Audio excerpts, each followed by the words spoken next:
سورہ شمس مکہ مکرمہ میں نازل ہوئی۔ اس میں 15 یعنی 15 آیتیں اور 1 یعنی 1 رکوع ہے۔ نازل ہونے کے اعتبار سے یہ 26 یعنی 26 نمبر پر ہے، لیکن تلاوت کے اعتبار سے یہ 91 یعنی 91 نمبر پر ہے اور سورہ قدر کے بعد نازل ہوئی ہے۔ اس میں 54 یعنی 54 کلمات اور 247 یعنی 247 حروف ہیں۔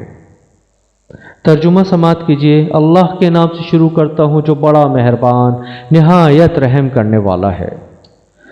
سورج کی قسم اور اس کی روشنی کی، اور چاند کی جب اس کے پیچھے نکلے، اور دن کی جب اسے چمکا دے، اور رات کی جب اسے چھپا لے، اور آسمان کی اور اس ذات کی جس نے اسے بنایا، اور زمین کی اور جس نے اسے پھیلایا، اور انسان کی اور اس کی جس نے اس کے اعضاء کو برابر کیا، پھر اس کو بدکاری سے بچنے اور پرہیزگاری کرنے کی سمجھ دی کہ جس نے اپنے نفس یعنی روح کو پاک رکھا وہ مراد کو پہنچا، اور جس نے اسے خاک میں ملایا وہ خسارے میں رہا۔ قوم سمود نے اپنی سرکشی کے سبب پیغمبر کو جھٹلایا۔